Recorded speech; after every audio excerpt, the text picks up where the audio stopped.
Bonjour, je me présente, Norma Paré, cofondateur de Costa Impact Animal. C'est une grande communauté de gens plus sensibles, plus ouverts à tout l'impact que l'animal a dans nos vies. On veut simplement permettre aux gens de vivre davantage dans le cœur, par le cœur. Alors aujourd'hui, j'ai l'immense plaisir d'accueillir Caroline Côté, femme d'affaires, mais également femme de grand cœur. Elle est solidement impliquée au niveau du leadership féminin avec la Chambre de commerce du Québec. Alors, elle a le privilège également de vivre sur un ranch. Naturellement, on va parler de l'impact animal, de ce que ça a dans sa vie, elle, comme femme d'affaires et comme femme de cœur. Alors, bonjour Caroline, comment vas-tu? Bonjour Normand. Je vais très bien, merci de me recevoir. Je suis très heureuse d'avoir l'opportunité de parler de ce côté-là de ma vie, parce que je pense que c'est un gros morceau de qui je suis. J'aime bien entendre le mot « qui je suis ». On aura l'occasion d'en parler. J'aimerais ça que tu nous parles, pour débuter un petit peu, nous parler de toi, comme femme d'affaires. En fait, moi, je suis une personne, on dit femme d'affaires, mais je suis une personne qui travaille au développement des affaires. Donc, je travaille depuis quelques années en développement des affaires au niveau du réseau de la santé, des systèmes de gestion de l'information, mais je viens historiquement plus du domaine des communications. Alors, j'ai étudié en communication. Je travaillais longtemps dans un contexte d'entreprise cotée en bourse, donc relations d'investisseurs notamment. J'ai toujours été très impliquée dans différentes initiatives, différents événements. J'ai envie de te dire, quand on parle de femmes d'affaires, il y a un paradoxe aussi à ça, hein, d'être très occupée, d'être très impliquée, d'avoir différents projets. Oui, j'ai mené différents projets, mais je pense aussi que je cherchais beaucoup à me définir par beaucoup de choses que je faisais, beaucoup de projets. Maintenant, j'essaie de recanaliser un petit peu plus vers, oui, réaliser des projets, mais revenir un petit peu plus à mon essence, puis ce que je veux créer dans ma vie, puis un peu l'énergie que je veux avoir dans ma vie. Donc, ça se situe beaucoup, tu le mentionnais, Normand, au niveau du leadership au féminin. Je pense que moi, mon parcours a été beaucoup de vouloir me définir par ma carrière et tout ça. En cours de route, je me suis rendu compte que cette ambition-là que j'avais d'être plus, c'était le voyage intérieur un peu qu'il fallait que je fasse, de mieux me connaître, de connaître mes valeurs, de connaître mes motivations profondes. Donc, je m'implique au niveau du leadership au féminin avec la Chambre de commerce. Je me suis impliquée aussi pendant les dernières années là, avec le Cercle Finance Québec pour le colloque Femmes en finance. Mais je pense que le message principal que je souhaite porter dans tout ce qui est développement, dans tout ce qui est leadership, dans tout ce qui est le volet des affaires, c'est la conscience. C'est la conscience de soi. Puis c'est la conscience aussi de ce qui nous entoure. Donc un peu plus le sens, la mission, l'impact, je te dirais. Donc, je me situe à peu près là. Puis, souvent, je le dis, je sens que je vis une période de transformation comme personne. Donc, ça a un impact aussi sur comment j'aborde les choses de la vie puis les projets. Donc, tu me captes aujourd'hui dans un échange où je vis quand même une période de transformation par rapport à ce qui m'habite puis au message que je veux porter. Bien, merci. Tu as dit certaines choses qui sont très, très importantes, qui résonnent beaucoup pour moi. On va en prendre une première, si tu veux bien.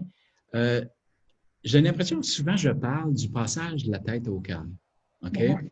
Avec Costa Impact Animal, on parle de l'ouverture de la conscience du cœur, sensibiliser les gens davantage. Parle-moi un petit peu, comment ça résonne pour toi, ce fameux passage de la tête au cœur?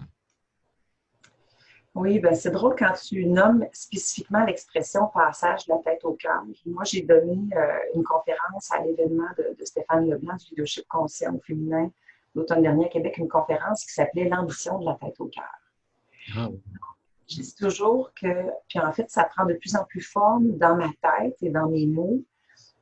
Moi, je dis que j'ai redéfini l'ambition, dans le sens que pour moi, je ne parle pas de carrière. C'est comme un mot qui existe plus dans mon vocabulaire.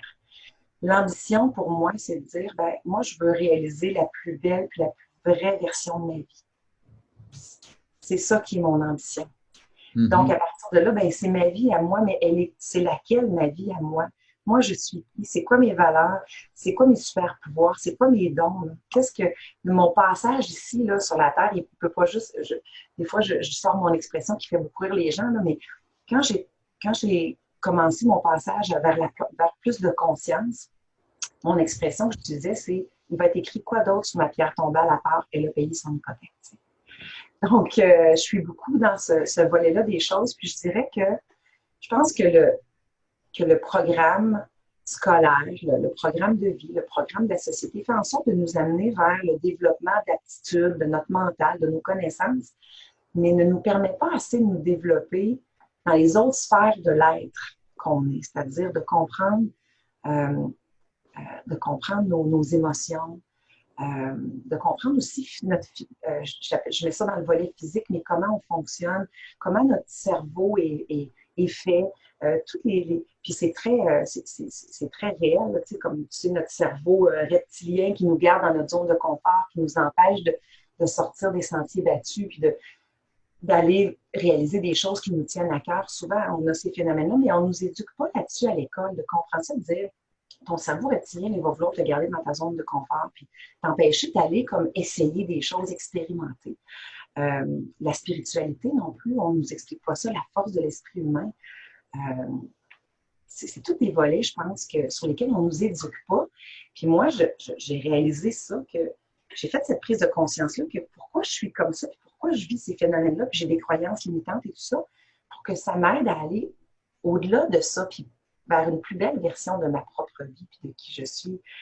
Moi, j'ai envie de porter ce message-là auprès surtout des autres femmes d'affaires et des autres professionnels cadres que je côtoie dans mes implications, leadership au féminin, puis même à mes enfants. Je me rends compte que je ne parle plus de la même façon à mes enfants. Je ne porte plus les mêmes messages à mes enfants. Puis je me dis,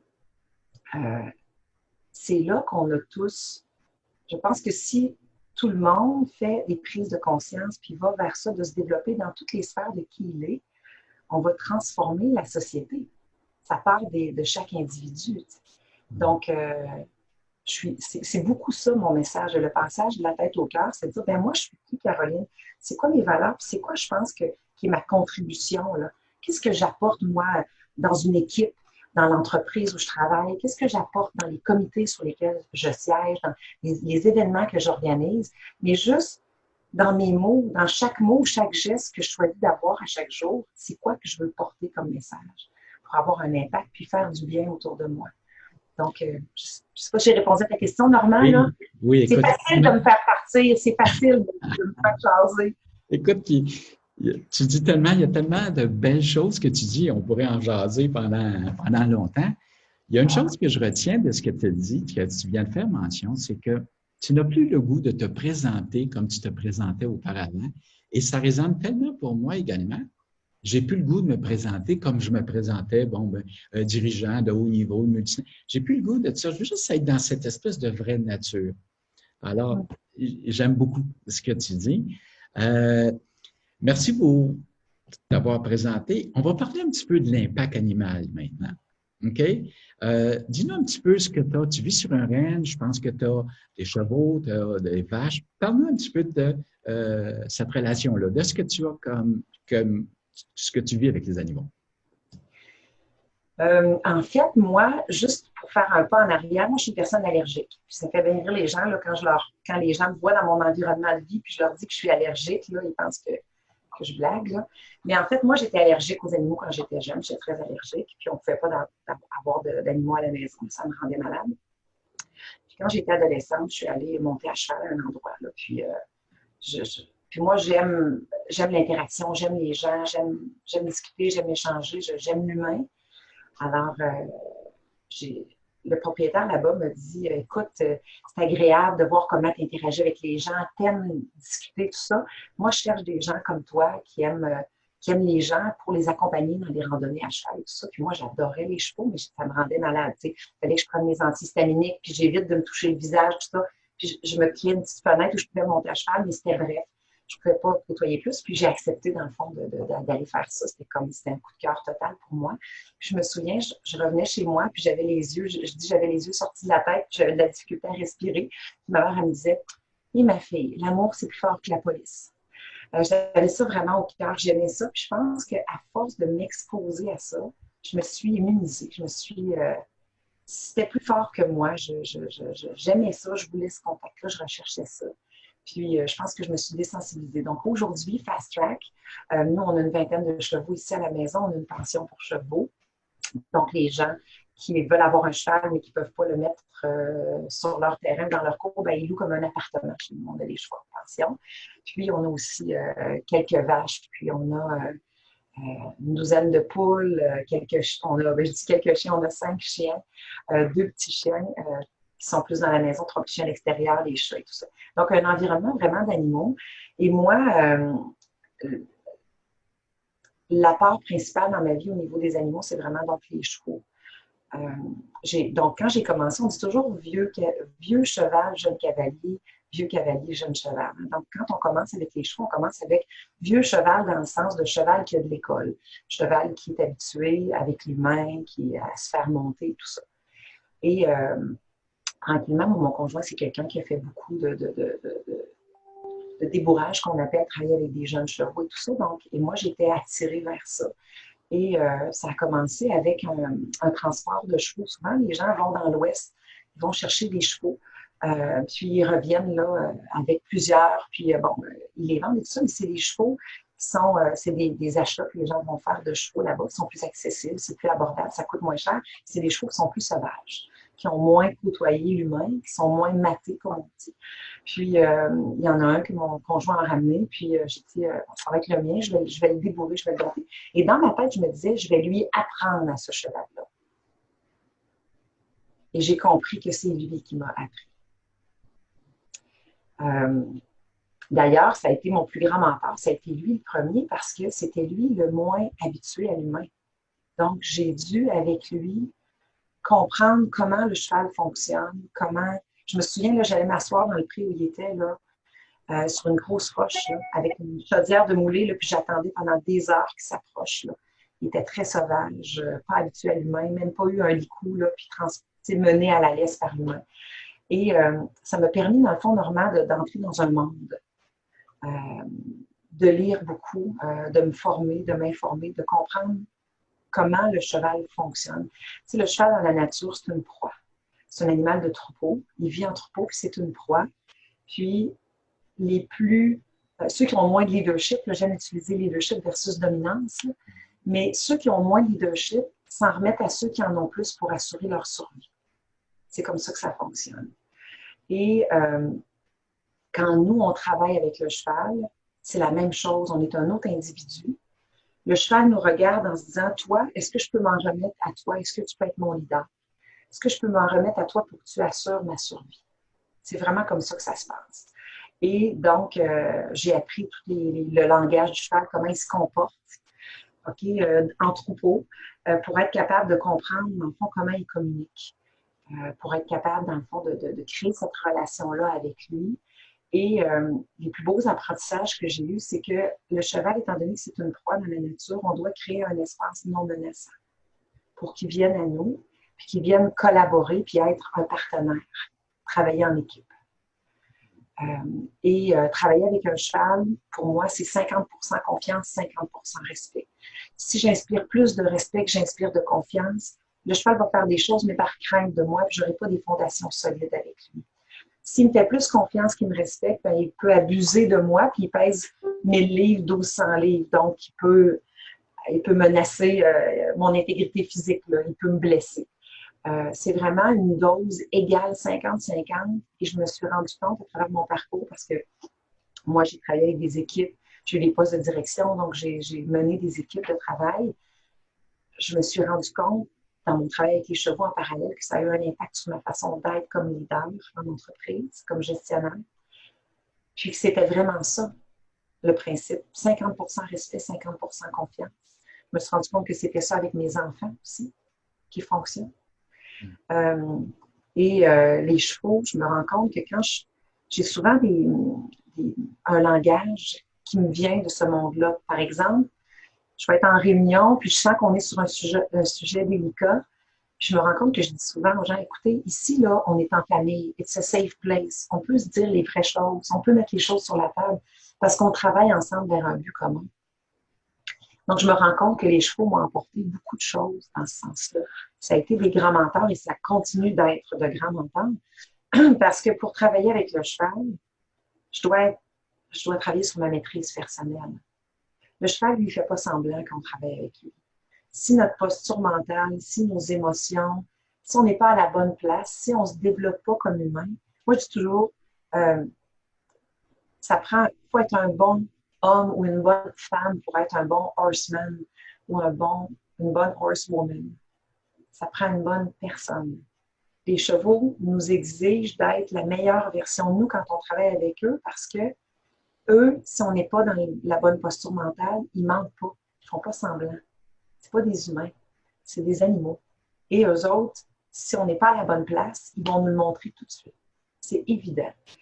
Et je me rends compte aussi que le non-verbal, je lis énormément le non-verbal et ça m'a amené aussi à développer beaucoup d'instinct face aux choses.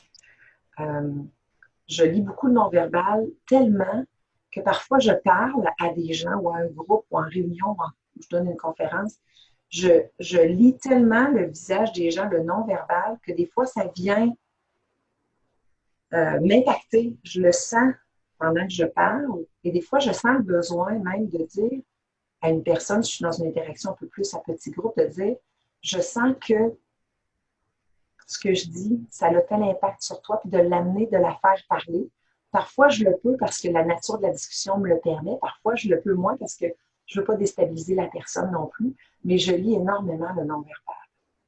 Donc, c'est ça que ça m'a apporté. Je ne sais pas si tu veux que j'aille plus loin dans cet échange-là. Il y a plusieurs niveaux de discussion là, par rapport au niveau, le leadership, comment il faut être à l'écoute puis sentir, là, mais... Oui, et encore là, il y a tellement de belles choses que tu dis. J'en prendrai une, entre autres, quand tu as fait mention de cette espèce de communication-là avec l'animal. Nous, les humains, on est toujours portés à montrer, à vouloir, ben, OK, regarde, je vais te dire, OK? Et l'animal, lui, tout ce qu'il te dit, va au niveau du cœur, écoute-moi, sois en présence. L'animal nous parle, mais on n'écoute pas. Et c'est de ça un peu Costa, Impact Animal, de conscientiser les gens à voir autrement. Oui. Et réellement à intégrer au niveau du cœur, l'animal nous parle, mais on a perdu ce langage-là. Et plus on se rapproche au niveau du cœur, plus on entend mieux. Plus on reçoit une transformation. Est-ce que tu partais pour dire quelque chose? C'est ça, les animaux nous donnent une opportunité d'être meilleurs, de devenir meilleurs, je pense. Je ne ferai pas de parallèle avec les chiens parce que les chiens, la meute, c'est une autre nature d'interaction. Moi, j'ai des chiens, j'ai moins, disons, d'expertise par rapport à ça, je dirais. Mais les chevaux, du fait qu'ils sont des proies, c'est vraiment très particulier, le contact avec l'animal, ce qui nous force à faire. Tu sais, le chien, là, c'est un animal extraordinaire. Là, son maître, là, c'est la plus belle chose dans sa vie. Puis, tu sais, peu importe le type de maître, le chien, c'est un amour inconditionnel. Hein? Le chien, c'est vraiment incroyable. Ça a sa nature aussi, puis je suis tout à fait alignée avec toi dans ce que tu dis. Le cheval, lui, il nous le montre si on n'est pas à la bonne place dans le cœur.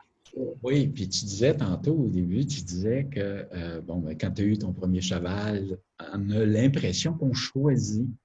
Mais dans une discussion avec Laila, qui est une des grandes communicatrices animalières dans le monde que j'ai eu avec, elle me disait non, c'est l'animal qui nous choisit. Alors, à ton premier cheval, c'est lui qui t'a choisi. Oui, et c'était mon plus grand coach. Ça a été mon plus grand coach. Ça a été difficile, le parcours, parce que j'avais beaucoup de choses à apprendre. Je continue d'apprendre encore. Mais je suis d'accord avec toi que les chevaux nous choisissent. Moi, j'entraîne un petit étalon, là, un jeune étalon, puis je fais dans le fond le débourrage. Là, dans le fond, établir la relation pour qu'il me fasse confiance puis que je puisse lui proposer un tapis sur son dos, une selle sur son dos, d'embarquer dessus. Donc, je fais ce travail-là en ce moment avec lui. Puis, la connexion est forte. Ouais. Dès que je l'ai vu, il m'a parlé. Il y en avait 2, 3 qu'on avait des nouveaux chevaux. Puis, j'ai dit à mon conjoint, c'est lui. Il me parlait, lui. Il se passait quelque chose. Oui, puis à ce que tu dis, c'est moi, une des plus grandes découvertes que j'ai eues avec mon chien, c'était cette reconnexion-là à mon enfance, à cette reconnexion-là de ma vraie nature. Et ça, c'est extraordinaire. Puis toi, avec les chevaux, on revit cette reconnexion-là au niveau du cœur. Oui. Et ça, c'est merveilleux parce qu'on le vit d'une façon très naturelle, spontanée. Il faut juste être plus attentif. Il faut juste être plus présent. On parle souvent le moment présent. Avec l'animal, on est là automatiquement. Oui, puis si on sait qu'on n'est pas bien disposé, on peut pas. Moi, je ne peux pas aller travailler mon cheval si je sais que je ne suis pas à la bonne place. Là. Je suis pas dans les. Tu sais, je suis déclenchée ou il y a quelque chose qui se passe. Là, mais en même temps, je peux choisir d'y aller en me disant qu'il va me forcer à revenir au bon endroit. Oui, on faisait. C'est un arbre de paix d'une certaine façon. Il va me forcer à revenir, à me reconnecter, là, puis à revenir en maîtrise personnelle, puis à revenir vers cette meilleure posture mentale-là. Dans une dernière entrevue, on disait avec le cheval, c'est le miroir de l'âme, de qui on est. Il ressent tout. Oui. Puis il peut simplement être le miroir de qui on est. Ce que tu viens de dire, ben, si tu es stressé ou quoi que ce soit, il va le ressentir automatiquement. En terminant, écoute, on va reprendre certainement une autre. C'était combien de temps qu'on avait? C'était 15 minutes? 20 minutes, mais on va reprendre une autre entrevue un petit peu plus tard parce qu'on a tellement de belles choses, tu as tellement de belles choses à nous dire et à nous offrir. En terminant, ça serait quoi là, ton mot aujourd'hui de la fin que tu donnerais à notre communauté, à nos gens, comme impact animal que tu as reçu? Quel serait le message de la fin que tu nous donnerais? J'ai envie de dire, ben, c'est très essentiel, hein, on l'a dit, c'est très connexion à soi. De se déposer, de s'arrêter, de s'écouter aussi, là, on a tellement de ressentis, il y a tellement de choses qu'on sait qui est là. C'est juste qu'on ne s'écoute pas. Tu sais, dans le fond, parce que moi, ce que je souhaite à toute personne, dans le fond, c'est d'aller trouver son cœur, là, tu sais, d'aller trouver ce qu'il y a de beau à l'intérieur, puis de se choisir, là, tu sais, de vivre dans une vie de conscience de soi, puis de l'énergie qu'on veut, de ce qu'on veut réaliser dans nos vies, de qui on veut être. Donc, c'est vraiment de prendre le temps de se déposer et de s'écouter. Trouver sa raison d'être, trouver son vrai qui je suis, sa vraie nature, cette reconnexion-là. Oui. Merci beaucoup, Caroline, d'avoir été avec nous, de nous avoir offert ce beau partage-là, cette relation-là que toi tu vis avec tes chevaux entre le monde des affaires et la femme de cœur que tu es. On aura l'occasion de se reprendre. Merci beaucoup et à bientôt. À bientôt.